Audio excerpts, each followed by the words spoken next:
Good afternoon, everyone. Welcome to Retalk Series webinar. This is Oscar Young from Leader Associates. I feel very honored to host today's webinar. Firstly, a special tribute shall be paid to InfraCo Asia, and Mr. Allard Nooy, the CEO of InfraCo Asia, will co-host today's session. InfraCo Asia is commercially managed infrastructure development and investment company headquartered in Singapore. Later, Allard will join as our panel chair. The topic of today's webinar is minimizing the impact of COVID-19 on renewable energy asset development, from financing to implementation. The COVID-19 pandemic and the sweeping government action to curtail its effect across the globe is straining the project development timelines across the renewable energy industry, from delays in government permitting, financing to construction and commissioning. The webinar is set up to hear voices from major investors and financiers in APAC to see how they deal with the impact on their project portfolios. Please kindly find the agenda of today's webinar on the slides. Now let me introduce our respectful speakers at today's webinar. Mr. Allard Nooy, CEO from InfraCo Asia, Ms. Audra Low, CEO from Clifford Capital, Mr. Devarshi Das, CEO Infrastructure from Keppel Capital, Mr. Mark Rathbone, APAC Leader Capital Project and Infrastructure from TWC, Mr. Luca Tonello, the General Manager Structure Finance APAC from SMBC. Then I would like to introduce my company, Leader Associates, to all of you. Leader Associates is a global leading renewable energy event organizer. You can see from our strong record and partnership across 5 continents from the slides. Finally, we would like to give you some tips to our audience. Give some tips to our audience. If you have any technical issues, you can use the chat box at the bottom of your screen. With a question to speakers, please use the Q&A box next to the chat box. Speakers can answer questions online, and 15 minutes will be left for speakers to orally answer the pre-registered questions. The slides and recordings will be shared by email on next Monday. Now let me introduce the panel chair, Mr. Allard Nooy from InfraCo Asia. Allard joined InfraCo Asia in mid-2013 and has overall accountability for the company's infrastructure developments and investments in 12 Asian countries. Allard has been based in Asia for over 25 years, has strategic executive leadership experience in infrastructure sector in emerging and frontier markets. Hi, Allard, the stage is yours now. Thank you very much, Oscar, for that very kind introduction. And let me invite the panelists to switch on their audio and video as well. Good afternoon, everyone, and welcome to the Leaders Associate webinar, during which we will cover the potential impact of COVID-19 pandemic. The crisis is having an impact on cross businesses in the region, and given the disruptions, the panelists which we have assembled today will share their experiences and unprecedented challenges around risk assessment and risk management. As Oscar introduced myself, my name is Allard Nooy, and since 2013 I've been leading InfraCo Asia, and I will be your moderator today. I'm absolutely delighted that we have a distinguished panel of experts today. I will let each panelist introduce himself, including the organization which they represent. Some of them may have a few slides, after which I will come back to you with a couple of slides as introductory remarks, as well as moving into a Q&A session on the panel. The one which you currently don't see on the screen, so you see currently 4 including myself, on video. Unfortunately, during some technical challenges, Devarshi Das, who is in his day job CEO infrastructure with Keppel Capital, is dialing in. So he's hearing us and we can hear him, but unfortunately for the audience, you don't see him. Can I start with Audra to introduce yourself and as well as Clifford Capital? Audra. Yes, of course. Hi, everyone. It's a pleasure to be here with everyone on this panel and everyone who's joining in electronically on this webinar. I'm Audra Low. I head up Clifford Capital Private Limited. We are a specialist provider of structured financing solutions, essentially in supporting exports and overseas investments from Singapore companies when they decide to venture into overseas markets. So from that perspective, we are a little bit like a Singaporean ECA. We've been around for, just I guess coming to almost a decade. We started business in 2013. Since then, we've deployed something like 3.2 billion across many projects around the world. They are spread out across three major sectors. Infrastructure is one of them, where half our portfolio is actually dedicated into the infrastructure sector, including a number of renewable projects. The other half of our business is actually within the maritime sector. So that covers offshore marine, where we do a lot of work supporting our shipyards in Singapore, and also within the shipping sector. Our focus primarily is in providing debt solutions. So within infrastructure, we do a lot of project financing. We look at greenfield projects, brownfield projects. We've done acquisition financings as well. And you know, we've a lot of that work is also done here in Asia, in emerging markets and places like in Myanmar, in Bangladesh, Malaysia, various parts of Asia. Yeah. Thank you, Audra. Can I turn to Mark Rathbone, who is with PwC? Mark, over to you. Sure, thanks, Allard. Firstly, let me thank you and Leader Associates for inviting me onto the panel. It's a real pleasure to be with all of you guys today, and I hope you find it interesting. I lead PwC's Asia Pacific Capital Projects and Infrastructure team. I've been based in Singapore now for coming on for 16 years. Our team comprises about 1,200 professional staff around the world who are focused on advising our both public and private sector clients on large-scale infrastructure transactions. That spans the full breadth of what you might think of. So we help governments around broad-based policy in terms of infrastructure development in their pipeline, how they approach commercial structures, but also on the private sector side, and with governments on projects, we help with procurement or indeed structuring and funding these projects. Our ambition is really to try and support our clients both on greenfield and brownfield projects and solving their problems when it comes to infrastructure, and it's quite cross-sectoral. So in our region, there's a huge amount of focus, of course, as you would expect, on utilities and transport networks. But globally, we do a tremendous amount in social infrastructure as well. So healthcare, education, but also in things like defense.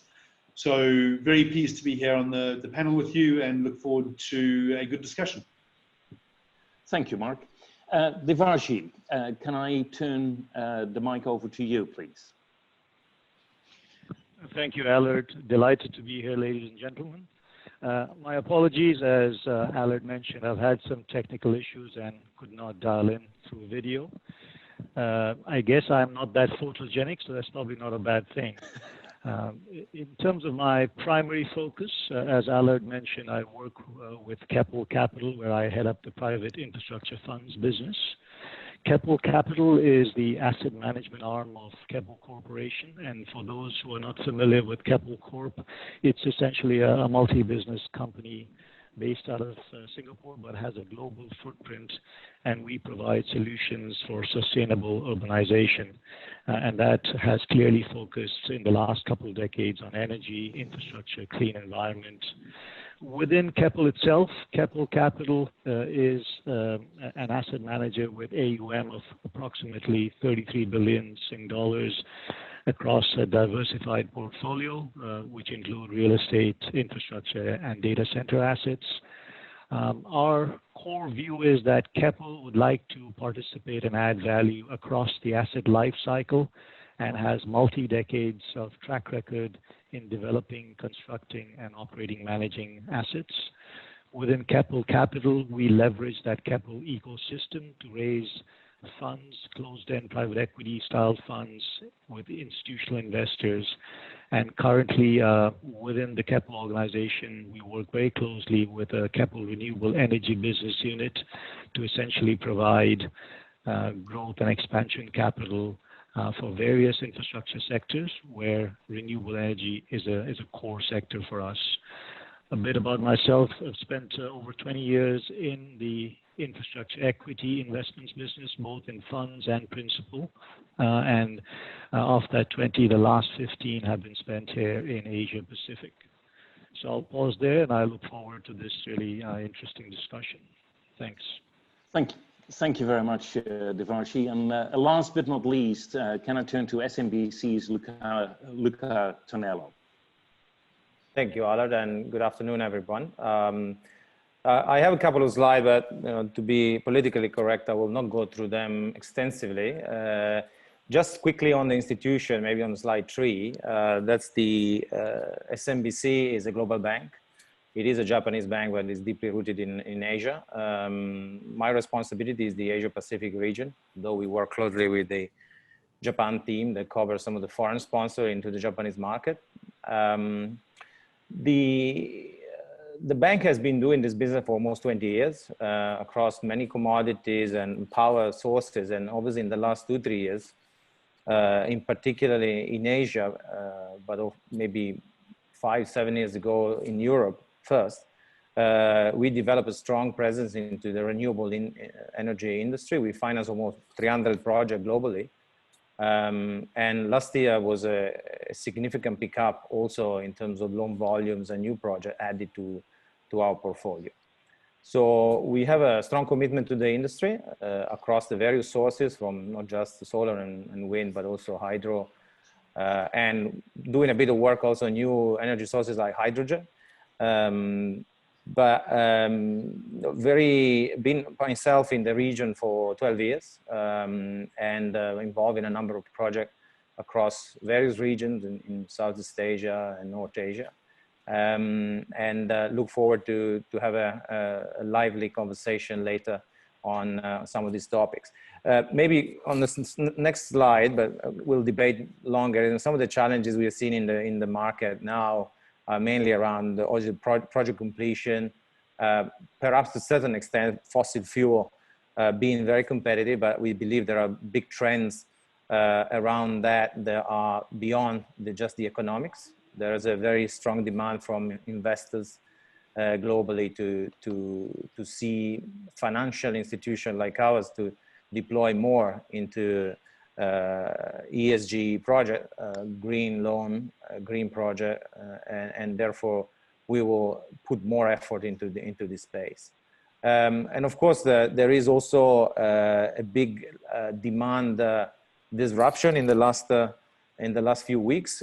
Generally, my view is it should be a temporary stress. I mean, some of the long-term trend, which is what normally our project do need to look at. We don't believe are fundamentally changed, but it has been a very interesting year. It will be a very difficult and interesting year, but I think there are also a lot of positive in the industry. So I think we can discuss a little bit later during the Q&A. Thank you. Thank you very much, Luca. Oscar, can I ask you to turn to the InfraCo Asia slide deck? Next slide, please. Yes. Very quick introduction on InfraCo Asia for the ones who are not familiar with us.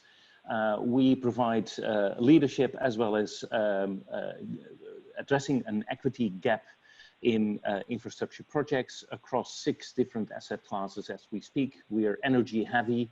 2/3 of our current commitment across 40 project joint ventures are in the renewable energy space, and we're part of the Private Infrastructure Development Group, PIDG in short. The photo on your right is a 168 megawatt solar PV project executed and since for a year already in operation in Ninh Thuan province in Vietnam. Next slide, please. As I said, we're quite unique in the sense that we're commercially focused. We're focused on the private sector, but we're funded by the public sector. And the other uniqueness is that the public sector, currently 4 governments which are funding InfraCo Asia, including the governments of the UK, the Netherlands, Switzerland, and Australia, don't sit on our board of directors and don't have any representation on our investment committee. So that is being done by non-executive directors, all from the private sector. There are basically 6 subsidiary companies which are complementary to one another under PIDG, 2 in sort of project preparation stage, the 2 InfraCos, 1 operating in Sub-Saharan Africa, 1 operating in Asia, and then 2 credit solution businesses, 1 entirely focused on Africa, the Emerging Africa Infrastructure Fund, been in operation since 2002, and Garantco, which has a global footprint, provides credit solutions basically in local currency guarantees as well as local currency bond issues. Next slide, please. We address basically as part of our mandate 3 investment criteria. We're looking at development impact, and that's a combination of social as well as economic impact. Economic impact we measure by job creation as well as local supply chain. We are additional to the private sector. We don't compete with the private sector. Ultimately, we're there to de-risk projects, to have the private sector an ability to basically come in as a co-investor with us. But we're looking at commercial viability of projects right from the outset. So that gives us an ability to ultimately exit projects once they have sufficiently been de-risked. Next slide, please. And this provides an overview of the risk curve. So we undertake greenfield development projects. We typically spend anywhere between 2 to 10% of total project value during the development stage, pre-financial close. We largely capitalize that at financial close, and then we attract further private sector capital into the mix, usually a combination between commercial debt as well as other equity co-investors. We then construct the projects, we get them into commercial operation, and we subsequently exit. Next slide, please. The COVID-19 pandemic has seen carbon dioxide, CO2 emissions fall and fossil fuel use collapse. However, there is obviously a challenge currently, which was addressed already by Luca in his slide, that the fossil fuel price has collapsed as well. So will these trends stay with us? The fact of the matter is that the electricity giveaways to the virtual end of fracking and the global lockdown has seen huge changes in the way how we create and consume energy. Carbon emissions have dropped dramatically, and the air in a lot of cities across the world are a lot cleaner. But as the demand for energy picks up again, once manufacturing comes back and factories are restarting, there are some large unresolved questions about how we power our lives in the future. Next slide, please. Many experts believe that this is a moment of shift of our power generation and transportation mix and systems, aiming at sustainable, climate-friendly alternatives. According to McKinsey, which conducted a study at the back end of 2017, the world needs to invest about $3.7 trillion annually in economic infrastructure to keep pace with projected growth, and 60% is likely to come from emerging markets, largely in Asia. And lastly, the need for resilient and sustainable infrastructure is now greater as before. These are my opening remarks. You can close that slide deck, Oscar, and the slides will be made available to all attendees after today's session. Thanks, Oscar. Just go to either the first or the last slide if you can. Okay, let me dive into the questions, and we will address some of these questions which have been pre-submitted by the attendees earlier today. Quick question for the lenders on the team, both Audra and Luca. In terms of to ensure continued funding into infrastructure projects, and particularly the renewable energy, what have you seen in terms of trends pre-COVID as well as post-COVID? Maybe I can start with Audra first. Yeah, I think we were just having a little bit of a chat before we started this webinar. And I think what we were saying is that in the infrastructure world, because things don't tend to move at a very quick pace, and the fact is it does take quite a lot of time and effort before well, the project is fully developed and financing can close. The pandemic itself over the earlier months of this year hasn't actually made such a huge impact on how financing is done, really. What it has done is that obviously, you know, projects that are in progress during this period, it has made things a little bit more challenging to execute. So as an example, we were actually with SMBC looking to close one of our financings in May, and you know, obviously we have had to do that by moving a lot of the work to be done over by electronic means. And I think over this period, we've had to be probably a little bit more accommodating in terms of, you know, within infrastructure, there's always a lot of permits that are required, a lot of government approvals. All these kinds of things can be very challenging in this environment. So I think during this period, I think lenders can be understandably a little bit more accommodating, but whether it fundamentally changes how financing is done for renewables, I don't think it's going to be a major impact. And yeah, Luca, maybe you have some other thoughts to share. No, I think, yeah, thank Luca. you. I think, yeah, of course, we work together, so some of the dynamics are very identical. One of the things that happened from our perspective, I think there is a very secular trend, I would say, on financial institutions, which I think it will go beyond COVID, and despite the fact that we do luckily have a cleaner environment. I think there is a general push for sustainability for all companies, my bank included, many investors, institutional investors. So that drive is basically encouraging a bank like ourselves to support this industry more and more.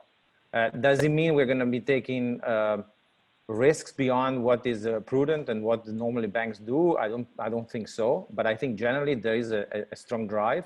What it means that a lot of sources of capital, so not just the bank, but there is we also have a small equity platform that we has invested in Renewable. There is a mezzanine fund that we have also with the Clifford family based in Singapore. So there are many capital option for developer, which are not going to restrict the ability to do project even in difficult times, I think. Thank you. Devarshi, can I turn to you? I mean, it's widely known in the industry that Keppel Capital has successfully raised significant funding earlier this year, even during the pandemic, being supported by some multilaterals. And that's obviously done, we assume, on the basis of a pipeline of opportunities which you work on together with other Keppel family members, including your renewable energy business. Obviously, you come from an equity perspective, so maybe you can share your pre-COVID and post-COVID experience with the attendees. Sure. Thanks, Allard. I think first of all, I think we need to recognize that the equity investor is not a homogeneous bunch. You could have strategic businesses that have been looking and promoting developing such projects. You have other financial investors, and even there could be a distinction between a multilateral or an IFI versus a specialized energy fund mandate, clean energy program versus someone like Keppel Capital, where we focus on this particular sector using an infrastructure fund, where renewable energy is one particular subsector within the larger infrastructure asset class. So I think what we have seen in this, I guess, evolution of the COVID sort of incident is that there's clearly been a focus on segmentation. Largely, people are trying to identify winners and losers within the broad infrastructure bucket.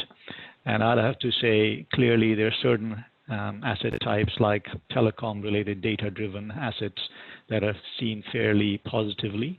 Renewable energy falls in that bucket, as opposed to, let's say, the aviation or transportation sector, which may have a much more of a negative perception right now. So I think from our perspective, in terms of the deal pipeline, we have not really seen a huge slowdown in terms of the renewable energy sector. So in terms of our focus and ability to look at opportunities in the region continues. I think the points that Audra and Luca mentioned, I think due diligence and execution capabilities are real practical issues right now. However, I think as an overall sector, it remains very positive in terms of our house view. I think where we see certain distinctions between the various types of renewable energy projects, we do feel that the large-scale, utility-scale solar projects or wind projects that have received financial closing or in advanced due diligence stage are likely to go ahead. But there is no doubt in our minds that the overall net sort of additional capacity in terms of renewable energy projects will come down compared to 2019. Obviously, 2019 was a very solid year. And people towards the end of last year were expecting, a decent increase this year. We feel that in that bucket of solar, at least utility scale and wind projects, there's probably a delay, more of a timing effect. So some of these projects, particularly, people were anticipating, given the phasing out of feed-in tariff in China, or perhaps the phasing out of tax credits in the US, that a lot of projects were going to come online in 2020 or 2021. We do think that the 2020 projects are likely to get pushed back into 2021. However, when you look at other utility like rooftop solars, which may be linked to more businesses or other types of projects, whether it's biofuels or industrial heat, I think clearly linked with more of the industrial sector and demand, those types of projects would have a bigger impact. I think as an equity investor, we are clearly very heavily focused on various aspects of the contract, the credit quality of the off-taker, and in many cases, banks are focusing and scrutinizing the EPC contractors in many markets. And the big concern for the equity investors like ourselves is the evolving position of banks. I think Audra mentioned early on, we've not really seen a big difference in terms of the bank's positions, but whether there's a change in the second half of next year in terms of, the overall tenor, pricing terms, I think these would have to be factored in by equity investors when we think about our investment decision making. Thanks, Devarshi. I'll turn to Mark now. Mark, maybe addressing what was said earlier, the challenges currently around execution of projects across the region, and you as an advisor to both the public and the private sector may have been hands-on involved in some of these challenges in order to execute deals. And then the second point, because you're also advising the public sector. Do you think that governments are implementing reforms quickly enough to support basically sustainable infrastructure and renewable energy projects? Gosh, okay. So I think firstly, I would agree with everything that's been said by Audra, Luca, and Devarshi. If one looks at the renewable energy space, it was the most active infrastructure asset class for a couple of years leading up to the COVID crisis. And from our point of view, it is very obvious that it remains very much at the forefront of people's minds, whether you're an investor or developer, or a fund, or indeed an advisor. I think more broadly, the sector has shown quite strong resilience through the crisis, and indeed did so in the previous crisis, which is a very different type of effect on the economy, and we'll touch on that shortly. So from our perspective, very broadly, the focus on renewables will continue. However, the issues that we're dealing with and we're seeing our clients deal with require a bit more of a broader analysis. Firstly, in terms of supply chain, that has been quite heavily impacted, both through the reductions in output during the early lockdown period, so an inability to obtain equipment, raw materials, or indeed components. And with that, the regulatory restrictions around the movement of goods and people across borders. So that has precipitated delays in construction delivery or maintenance programs at a very basic level, but more fundamentally for governments and service providers, they've had to adapt to technology solutions where you can't have people come for meetings or see you as a client. Construction delays have led to rethinking of things like penalty clauses and the approach to that. It doesn't really make sense through this crisis to be penalizing EPC contractors if there are delays as a result of a breakdown in supply chain, for example. So rather than see a wholesale failure of the EPC network, it makes sense to approach this more from a force majeure perspective. And then you've also seen, of course, a wholesale demand drop-off across many sectors. So aviation and tourism, of course, have been very fundamentally affected, whereas technology and digital have boomed. So you've got some quite contrasting effects in the economy. That then takes us through to, I think, the future and what governments are doing. I think the first thing to recognize is that, unlike the GFC, this is not a liquidity crisis. This is a healthcare crisis that has led to a wholesale recession of the real economy. So demand has dropped off. So you're not seeing international travel, you're not seeing people using urban transport networks, and that is a pretty fundamental difference between the two. The second point is that investor appetite remains relatively high. There is a lot of dry powder residing within the funds, but if you contrast the emerging markets and the mature markets, in the first quarter of 2020, $93 billion exited the emerging markets back into the safe haven of mature territories. In the same period of time during the GFC, only $25 billion exited the emerging markets. So one would hope that when the economies recover, you will see some of that capital come back, because that's going to be absolutely necessary to funding the future pipeline of projects where governments have spent a lot of their money on the healthcare crisis. And that takes us into the next part, or the second part of your question. Are governments doing enough? What about multilaterals? I think you've got to break it down into, in my mind, three different components. The first part from a government perspective has been the healthcare response. And rightly so, an enormous effort has been made to approach the healthcare solution before dealing with the economic outcome. The second part is around stabilization packages. And stabilization packages are effectively those that governments put in place to stop the free fall of the economy. So tax rebates, grants, that sort of thing, furloughing staff, helping them remain in work, so job schemes. And I think a lot of governments have done quite well and acted very fast in firstly recognizing the effect of COVID on the broader economy and on people's welfare, but also then trying to put in place some of those mechanisms to support. The third bucket is stimulus packages. So the stimulus packages are things like the infrastructure programs and injecting hundreds of billions of dollars into shovel-ready projects. And those will see the economic recovery come forward. Now, the cost of the healthcare and stabilization packages are most intrinsically going to affect the ability of governments to implement stimulus packages in the long run.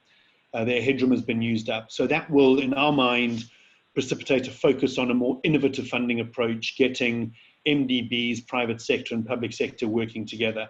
So a lot of what we've talked about over the years around blended financing, we see in coming forward. The second thing is a real adoption of technology across the infrastructure segment, and governments forcing that across their market. And the third focus, which we think is fundamental, and we do see governments pursuing this, is a real focus on both sustainability and resilience. Sustainability being over the life cycle of a project, but also the focus on green, and in terms of resilience, an ability to withstand shocks in the future. So yeah, I think the governments are doing their best. The multilaterals have all put forward very strong programs, initially focused on healthcare, but secondarily focused on infrastructure and other work streams, and we can touch on some of those during the course of the discussion. Thank you. In a related question, I mean, given potential budget constraints in governments, do we believe that there is an opportunity to further enhance private sector participation and private sector funding, as well as PPPs for particularly the renewable energy sector across the region? And could this crisis help basically governments to enhance further reform in that area? Maybe Luca, from a lender's point of view, and looking at some of these governments providing guarantees or being the off-taker across the region. Can I give the floor to you first? Yeah, thank you. I think we, 2 or 3 considerations. The first one, whilst we do welcome always government support and government framework that incentivize renewable, and that has been the case everywhere to get the ground, to get projects off the ground. On the other hand, we also love to see projects that are economically viable on their own, which is maybe is a contradiction to what we always said that we require government guarantee and government support in the past. For renewable, it's slightly different. So I would say that for very large projects like I don't know, Taiwan offshore, to give an example, which require billions of dollars of commitment from multiple parties, you would want to see the more traditional, maybe project finance framework. Okay, in Taiwan, it's not so much a government guarantee, but it's a very clear framework and a very clear program. So it's very visible what is required from developer and banks and investors. It's much easier for investors to get comfortable in that kind of environment. India is another example that come to mind because in the past, we will, as a foreign bank, we always find it difficult to take project risks, given the counterparty risk of the electricity, the state electricity board. But with the government in the last few years taking a very strong view in favor of the sector, creating SECI and making sure that there is creating the solar park, for example, creating an infrastructure that is supporting bankability. India for us was a great success last year. We are sad to see now the country is suffering from COVID, and we hope they will go through. But the long-term demand drive there are very strong because of the economics. India is a country where you have a combination of regulatory support and also very strong economics, with the solar being very competitive, and therefore making it attractive even for foreign investor and foreign bank to operate. Indonesia, to just move around from where the power has been done in a very traditional manner, financing power project with government guarantees, and also Vietnam, which to a certain extent are similar. We have seen bank gradually, maybe because of the project scale is much slower, so people maybe start to take more of a macro view, and as opposed to relying in government support that are in the form of guarantees. I think the government support that perhaps we want to see will be PPAs that are broadly bankable, or at least a framework that if there is a need to sell to the private sector, there's a clear exit and a real, market-driven, demand, pocket of demand that we can tap into. The grid, that's where I think a lot of investment in some of the market needs to be done. The grid is functioning well, and also maybe privatizing some of the grid, which is never done in Southeast Asia, as far as I know. Some pockets in India, but not much around here. Then it's another way perhaps to attract capital, because the grid is an important part of, as you know well, of making sure the renewable project do function well. So maybe I'll stop here, but happy to elaborate. Great. Audra, great examples from around the region, and you as Clifford Capital are operating across emerging and frontier markets as well. So maybe a few examples from your end. Yeah, I think, wow, okay. I think we've done some renewables projects in India. I would echo very much the comments that's made by Luca. I think coming back to your question about whether governments under these circumstances would sort of turn a little bit more to PPP, I'm actually quite optimistic and hopeful that they would. Obviously, having to spend a big part of their budget on dealing with the pandemic to ensure that they can get the economies going, they would need to invest in infrastructure, and that's become even more critical than before. And hopefully that also means that they would take a more urgent and pragmatic approach in being supportive, right? And that doesn't always just mean that you got to give guarantees. There's many other aspects of projects that governments have to deal with. Land acquisition for solar projects, for example, is one. Dealing with the grid, as Luca says, is another very key one. And I think so far, the pace of development, as we've seen so far, has somewhat been hampered by some of these issues. By the fact that PPAs still do have certain imperfections, shall we say, that still need to be dealt with. And I think that from a financier's perspective, from a sponsor's perspective, people want to get these projects done, and they are trying very hard to think of ways, again, taking more pragmatic approaches to nailing some of these issues. But I think that they can only go so far. So I think the fundamental issues which come back to bankability, proper risk allocation, governments still have to recognize that if they want to attract more foreign investment, some of these things have to be dealt with. But hopefully the fact that they need to get economies going would give enough impetus for them to be moving in the right direction. And yeah, then there's plenty of private sector money that can be mobilized for infrastructure for sure. Right. Devarshi, over to you. Anything to complement to the previous remarks? Yeah, look, I think rationally speaking, it all makes sense for the governments to create an environment that invites the private sector investments to come in. And I would like to share the optimism expressed by Audra. However, in terms of history, we have seen quite a few challenges in many of these markets when it's come to PPP programs and trying to get them off the ground. And I think Southeast Asia clearly has had a few challenges. So we think that, I think different governments and markets might respond to this current set of challenges slightly differently. And I do think the pre-COVID issues or concerns would still be, the dominant set of factors. So in some ways, this COVID scenario would just exacerbate or put the spotlight on some of those issues regarding bankability concerns or contact structures. So I think as an equity investor, we would like to be able to move in an agile fashion in the markets that actually take the right steps. But I would not be optimistic that as a collective set of countries that will all move in the same direction. Thank you. And Mark, you've been in your firm and your team have been advising on PPPs previously. So your views on what COVID-19 may help these governments to get basically a different view on private sector participation in the area.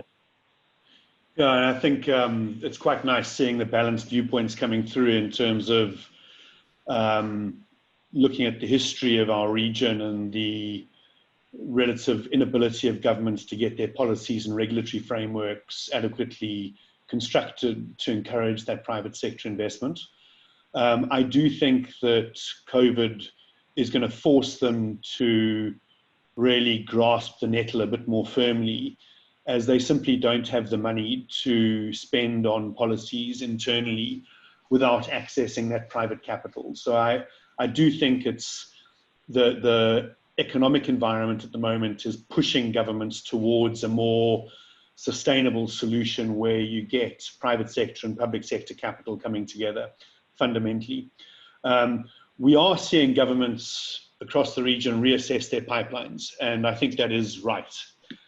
Too often in our region, we see projects be prioritized that are not fundamentally important to an economy or to a population. It might be a favorite project of a prime minister or a minister or some rubbish, but we're tending to see now, I think, a lot more focus on what needs to be done in these countries. And I think a focus on shovel-ready projects is one, digital and telco type stuff is two, a real focus on sustainability and renewable energy, I think, is important considering the global drive towards a greener future. And I think the question in my mind that surrounds that question, that point is more, will people prioritize that if it's a more costly investment than going down a cheaper route? And that's a challenge. I also think that there's going to be a bigger prioritization of healthcare investment across our region in the emerging markets. What COVID has highlighted is a real failure of the global healthcare economy to both satisfy equipment supply to the areas where it's needed, but also to respond fundamentally to a global health crisis. And that's been shown across emerging markets and mature territories. So we really do think that there will be a growth in that market. And governments have to access that private capital, Allard. It's simply not going to be possible for them to fund a lot of these programs. If you look at the level of indebtedness across governments now to post-GFC, almost without exception, every single country around the world, bar probably about 7 or 8, I think, are higher in terms of level of indebtedness as a percentage of GDP to level of debt. So that's quite a scary statistic. And if you add on the amount of money that's been spent on that healthcare and stabilization packages, the only way that infrastructure will be developed in the future to maintain growth, as McKinsey, ADB, PwC, and the rest have said, is to access that private capital and source it. There's a huge amount of it. It's becoming very competitive and cheaper on the equity side of things. So it has to happen. Thank you. Let me turn to Devarshi, and I'm turning also now to the pre-submitted questions by the participants, which came through Leaders Associates. Devarshi, how has COVID-19 changed priorities in the next 2 to 3 years? For instance, in terms of type of projects, delivery models, subsectors, and could you address risk assessment as well? Sure. Thanks, Allard. I think for us, this is a very important, relevant question within Keppel Capital. And as a manager of a broad infrastructure fund, we have the ability to move in and out or be more heavily weighted in certain sectors rather than others. And in that sense, I think our overall focus and emphasis on the renewable energy sector continues to remain very high. And I think as the other panelists have mentioned, we have not really seen much of a slowdown in terms of the quality of projects that we have been able to evaluate. I'd say that within that broad renewable energy spectra, I think we have probably sharpened our focus on specific markets and technologies like solar and wind projects, as opposed to some of the other projects like geothermal or heat or even biofuel. So that's clearly something we felt in the near term. We'd like to sharpen our focus on those two key technologies of solar and wind. I think clearly in terms of evaluation, I think people have made comments that the due diligence and execution is a challenge in the current sort of phase. However, I would have to say that, I think as an equity investor, we have been clearly forced to run much deeper scenario analysis and deeper stress testing to understand, I guess, various recovery scenarios of the economy. So I think when it comes to risk, I think even if people feel that renewable energy has been largely resilient, I think there's a lot of scrutiny on the overall contract structures, and I think people mentioned, especially in greenfield projects, clauses related to construction delays, FM type situations. I think overall off-taker credit quality, and I guess the general off-take contract in itself. So I think we have not yet factored in major changes in the financing assumptions, but we are wary that by the end of this year, some of those issues might also emerge, which might then factor in terms of our overall underwriting. So I think we feel that this sector in general, one can take a positive view, but ultimately you really have to dive into the specific markets and the subsectors and the underlying sort of business structure. So in certain markets like India or Australia, we're trying to look at, not from a project perspective, but more from a 24-hour sort of cycle solution, and that could be a hybrid solution in some of these economies that we're looking at. So I think there are various factors that are going on in the near term. However, the general view is that the impacts of COVID would play out over the next 12 to 18 months. So there's a general reluctance to go in heavily at this time, and so it's been a bit of a slowdown, pause, and a very cautious approach to various projects. Thank you, Devarshi. Let me turn to Audra and then to Luca. What are the steps taken by lenders generally to help investors and sponsors while managing internal risks during a crisis like COVID-19? Audra first. Sure. I think I've mentioned this a little bit earlier. I think we generally can be fairly understanding of the situation and try to be accommodating in maybe, I would say, temporarily waiving certain conditions, for example. But the thing is, we are ultimately sort of non-recourse project finance lenders, right? So unless there is actually a project in place, unless some of these credit mitigants are enforced, security packages are enforced, it's actually extremely challenging to just completely disregard them and just put your money out the door. So in this environment, probably a lot of people out there might not want to hear this, but it does favor larger, more deep-pocketed sponsors that have the means to perhaps bridge financing or even provide certain forms of sponsor support that can help achieve certain conditions in order for projects to close. But I think that every financing has its specific challenges.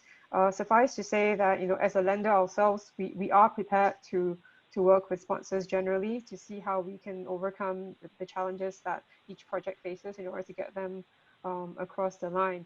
But obviously, no one's going to do that with a complete disregard to risk, right? Ultimately, you want the project to be able to repay the loan at some point. Yeah. Yeah. Luca, over to you. Yeah, in terms of support, obviously, on the corporate side, the sponsors that come to us on liquidity lines, and obviously, based on their balance sheet, then obviously we have supported. What Audra said, I mean, we as a policy tend to work with sponsors that do have a funding strategy that is in place. So obviously, it doesn't mean necessarily that they're all large companies. There are a lot of private developers or fund-like, and or very early stage developers which do work with a large fund. I mean, there's a lot of infrastructure. I think Audra may have mentioned it. There are we have about almost 30 infrastructure funds that we work with across the Asia Pacific region. They are at a different stage of risk taking and size and appetite, but it's a big number. And all of them do have, as maybe Mark also alluded to, and of course it's not just Keppel, but they do have a keen interest in the renewable space and investing in platform to grow. So the equity side, if it's taken care of and there is a commitment to grow, which is what we want to always to see in project, then we are there to support. In Australia, we financed a project that did have a number of issues during the construction because of the one of the key supplier had financial difficulties, so it required the sponsor to show commitment. And because the sponsors show commitment, we are happy to work, to go along. I think because we are in the business of infrastructure finance, we know that we don't just get out tomorrow and call our loans. This is not, I mean, of course, in very extreme situation, they may have happened, but what our business is to stay with the clients, to work with the clients, because we know project get through, eventually, as long as they make sense. And so, it's a combination of, the first thing we did obviously was to relax some covenants. I mean, that's, it has come to everybody. And I think pretty much, I'm not saying it's a blanket approval, but I think there is a general propensity to support. We have also got a lot of mandate definitely from our board, but from, I guess, in a sense, of the governments where we operate to support the economy. And I think this is not the banking crisis as it was in, maybe I saw one of the questions, it's not the banking crisis as it was in 2008. So the capital is there, but of course, banks have to deploy a lot of this capital for emergency funds. The government have put a lot of support, so liquidity is there, and the sympathy in terms of being sympathetic with clients is also there. We are not prepared for an extended phase 2. So we are prepared for a 3, 6, 9 months disruption. If this is protracted, after, I don't know, October, then we have to obviously revisit a bit our plan in terms of how we support our clients. But generally, I believe banks have been quite supportive. Thanks. Mark, you cover both developing as well as developed markets. How will the impact of COVID-19 differ between those two? And then as a follow-on question, if you could also address how people could potentially assess the contingency responses by governments, multilaterals where you do a lot of work with, and what do you think is still required in addition to what is currently committed? Okay. A good question. So I think in terms of emerging versus developed markets, of course, the developed markets have more established capital markets and debt markets. They've got more established procurement frameworks and regulatory frameworks and higher levels of capacity. So they tend to be slightly more insulated from the long-term effects than the emerging markets have been. I mentioned earlier the flight of capital from emerging markets to developed markets, and the IIF estimate that it being about 93 billion, so 92.5 billion in the first quarter. So that's very significant. Now, if you then look at the more fundamental aspects of the emerging markets that I think will affect the longer term recovery, one is the ability to attract that capital back into those markets to invest in their economies. That's going to be very important. And that will depend largely on government's approach to regulatory reform, making sure PPAs are correctly drafted, you've got the right contractual structures, all that type of thing. But if you then look at the more fundamental aspects, I think the risk of downgrades across the emerging markets has increased. We've already seen that affect South Africa and Brazil. So if there is a more fundamental series of defaults across the emerging territories, that will more fundamentally affect the cost of debt for them. The second point is around the strengthening dollar. So the US dollar remains strong and is strengthening, contrary to what it should be doing considering the strength of the US economy. And that in itself is going to put further pressure on the emerging territories that have US dollar denominated debt. So they're going to struggle to pay that off. And they have less fiscal room to apply that increased cost against those payments, as well as then the stimulus packages that they need. So I think it is a lot more riskier on the emerging markets at times like this, but hopefully, whether you believe in V, W, U or L-shaped recoveries, I think we're going more towards the W-shaped recovery. We should see quite sharp recoveries across the emerging territories, so long as investor appetite comes back. I think on the positive side of things, so those were all quite negative, but on the positive, there is still an enormous and overweight demand for infrastructure investment across the emerging territories, and that's globally recognized. So I think that's one really good thing. The second point is around the ability of the emerging territories to monetize a lot of state-owned assets that historically, I think Luca mentioned earlier, grids, for example. So monetize assets, get them into the private sector and raise capital that way. And then the final point takes us into those multilateral development banks and what more can be done. I think, firstly, MDB. So I think World Bank Group have put together a $160 billion package over 15 years. I think ADB is about $20 billion and AIIB is about $10 billion. And although a lot of that is focused on healthcare initially, we are seeing that through their pipeline, they're looking to really respond proactively in getting that capital into the emerging territories. I think the challenge that they face, or that we face, or whoever faces, is that they need to accelerate the processes by which that capital can get put into those markets. So maybe accelerate the way that they procure advisors, or accelerate the way that they approve projects and get the money into the economies is fundamental. From a government perspective, I think the real issue is here putting in place the right stimulus packages for the future. And if you look at GFC, so China, what they did, a $590 billion package, which was stimulus related, a third of which went to infrastructure. Now, that type of thing will be necessary going forward. The question in my mind is whether governments can actually afford it. And that then takes us to the point we've already said about blended financing and private sector capital and that type of thing. Okay, thank you. Audra, anything to add on this particular last point, particularly in regards to the MDBs and the response?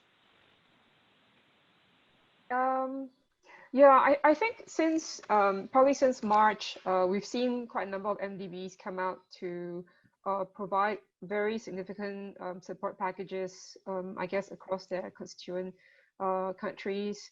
And I think that the objectives of some of these support packages are fairly wide-ranging. So some of them can be in the form of grants in dealing with sort of like the healthcare type responses that are needed. Others are a little bit more directed towards going back to sort of core infrastructure needs. Obviously, I think coming back to the point where, budgets are probably going to be fairly constrained going forward. Now that people have had to deal with both stimulating the economy and also dealing with healthcare issues, those are absolutely needed. So I do think that, everything that they've announced is probably timely and needed. It's just a matter of seeing how they eventually flow through into individual projects and schemes. Thank you very much. Devarshi, anything to add from your end? And or anything else No. you would like to share? Now, look, I think maybe one point that I could highlight is, I'm hopeful that such a crisis forces certain innovation, maybe on the financing side. I think we've touched a bit on the infra tech aspects, but I'm hoping that with the multilaterals, certain interesting structures might come up that might be able to address the developers and that early stage risk, because I think as Luca alluded to earlier, there's quite a bit of equity money out there, but that's for an appropriate level of risk. So I think there are certain stakeholders in the financial chain, if they can come up and institutionalize certain innovative structures, that might actually help the overall renewable energy sector and project development in the long term. Thank you. And lastly, Luca, from SMBC's perspective, any additional comments? Specifically on the multilaterals or in general more? Or in general on the sector, yep. No, I think, yeah, I think I think obviously we have made a renewed commitment. I don't know if he's already public. If he hasn't, he will definitely be made public. Or what is our long-term commitment? Our bank operates on 3-year cycle and we have made some commitment internally, and we will make it to the public to support this sector. One of our strategies is also that we are Asia-centric. So of course we are very active everywhere, but we do have a very strong focus on continuing to support this.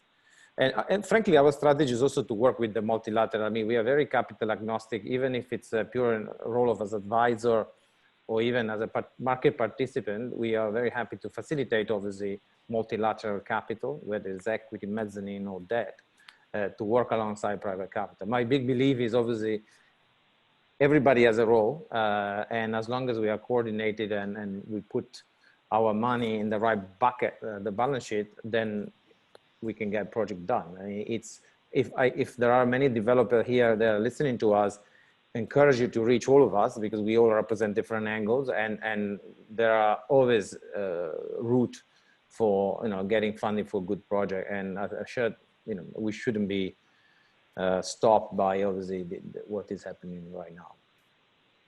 Thank you. And before I'll hand back to Oscar Jung at Leaders Associates, I think coming back to your point, Luca, I think the panelists have been very complimentary to one another, because everyone has addressed it from a different angle, from an advisor point of view, from an equity investment point of view, as well as from various different levels of project finance perspective. So thank you for sharing your insights with us and with the attendees. And I'll hand back to you, Oscar. Hi, thank you very much for your presentations and insightful sharings. And here we have a couple of questions in the Q&A box. Yeah, chat box. I'd like to, check with you, all of you panelists, and if you can help with them a little bit. And here I'll go through a couple of questions. And the first one is, how can funds support a EPC company in solar by way of guarantees and LCS? Allard, can you help to answer this one? I'm in the chat box, Oscar, at the moment, and I see. Yes, the first. It sits under the Q&A under. The Q&A session. How can a fund support an EPC company in solar by ways of guarantees and or LCs? I think this is probably one for either Audra or Luca. Yes. I was trying to avoid it. Try to understand the angle specifically, but I think can fund support and everything. Well, I think obviously, depending if it's a pure balance sheet support to the EPC company, then we do have a it really depends. It's a corporate relationship, and it depends on the EPC contractor situation. We do tend to look at a value chain. So if there is obviously a project financing, for example, then obviously there are some trade facilities that can be put in place to also take into account there is a capital. I think in India we have also it's a bit complicated, but we are up to also project financing, the ability to issue guarantee for the panel supply, etc. So again, maybe I'm happy to answer separately and offline if there is a, you are to understand better the context of the question, to make sure I respond. Oscar, there's one question I think for me from Mr. Delgado. What is the smallest project size for InfraCo Asia? We have a number of island grids in the Philippines, and some of these smaller islands may only need 1 to 2 megawatt. You'll be pleased to learn that we have actually one microgrid in operation just off on a smaller island in Palawan. That is only 70 households. So you're talking kilowatts here. And we're building out a number of others in the Visayas and in the Mindanao region as well. And that's all off-grid. The key with off-grid is that you have access to a strategic plan by the government so that you know that you can basically recoup your investment over a period of time before the grid basically comes to those communities. Supply chain, I think we've largely addressed that. If I look at all these questions, there is one from Vietnam. Considering the obvious impact on COVID-19, are there any challenges in pursuing bank facilities for the implementation of renewable energy projects? Audra, maybe from your perspective first. I mean, you've addressed it, that you potentially could relax some of the governance which were in place earlier. I think the thing about doing some of these projects, and maybe referring specifically to renewable projects in Vietnam, the challenges are not necessarily brought about by COVID. The underlying challenges for a lot of financiers are some of the issues that we've had to deal with in the PPA, such as curtailment risk, termination risk. Obviously, people are not going to be ready to plunk a lot of money into projects unless they're fairly certain that they have offtake for at least a predictable length of time. And if that's not something that is assured, it does make it extremely challenging to put money to work in this kind of projects. So that's why I say that, I think, yes, COVID may have led us to have to deal with certain physical challenges, especially in the near term, but the more fundamental issues do remain. And some of these can be overcome. People might be prepared to take a view looking at, just general electricity demand. They can assess whether the grid is sufficiently robust from technical studies, but ultimately none of these very fundamental points would just go away, and just simply because people are saying, oh, we'll forgive you because it's a much more difficult market now. And a related question from Mr. Voswinkel was in regards to capital looking for projects, and particularly in Vietnam, which they, well, there are questions around bankability, but they've built out 4.4 gigawatt over the last couple of years in the renewable energy space. But that has been done, as we know from experience, in various means and ways to get those projects financed, and there is no one-size-fits-all there. Oscar, I think we've dealt with most of the important questions which I see in the box, unless you believe that there is one final pressing question for one of the panelists. Yes, most of the questions has been addressed, and so I guess I'll do a closing mark for the webinar. Thank you. And many thanks for respectful speakers' presentation and brilliant discussion. I think you can learn a lot from their sharings. And additionally, I'm delighted to announce our next virtual session, Solar Virtual Vietnam 2020. The event will be on air on August 11th at your desk. Solar Vietnam Virtual is the first and only virtual event targeting Vietnam's burgeoning CNI rooftop and the 1 gigawatts DPPA program just announced. I would also like to remind you of our another event, Renewable Asset Management Vienna on 15th to 16th this October in Ho Chi Minh City, Vienna. As Asia's leading solar assets management gathering, the event gathers decision makers from government officials, utilities, investors, developers, EPC contractors from Asia. And at last, don't worry, PPT slides and the recordings will be shared by email link on next Monday. Thank you again for your participation, and see you next time. Thank you. Thank you very much. Thank you. Bye-bye. Thanks, everyone. Bye. Thank you. Thank you. Thanks, everyone. Thank you. Bye. Bye-bye.